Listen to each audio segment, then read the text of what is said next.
اعتقاد به قرآن، اعتقاد به ولایت، اعتقاد به مظلومیت علی. میدونید مظلومیت علی چیه؟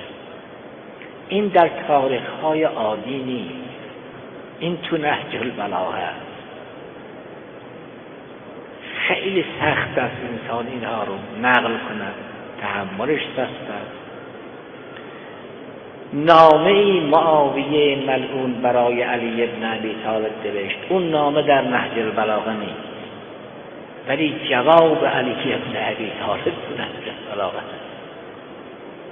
معاویه خواست علی ابن ابی طالب سلام الله علیه را سرزنش کند.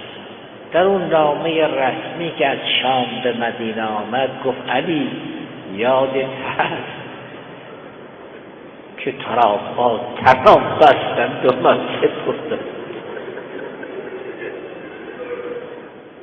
این علی که خاور میانه اختیار او بود.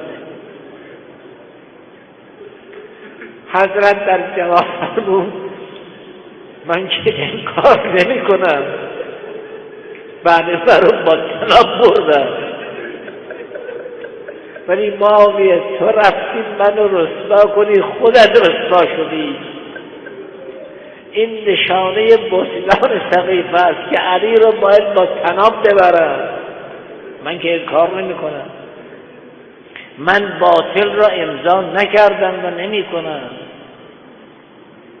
ما که انکار نکردیم، نگفتیم که ما رو با طناب نبردن.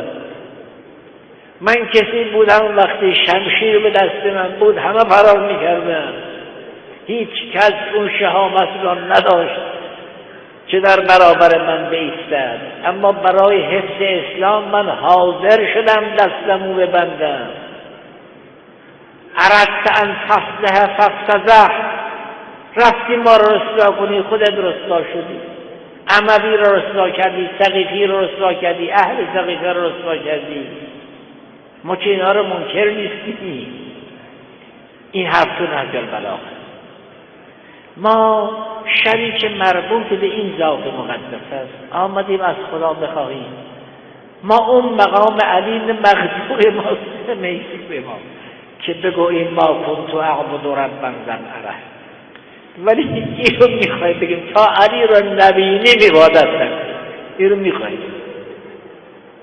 تا اماممون را نبینیم عبادت نکنیم. اون توفیق را به ما بده، ما امام زمان شناس باشیم، علی شناس باشیم، این 14 ذوات قدسی را ببینیم و عبادت بکنیم.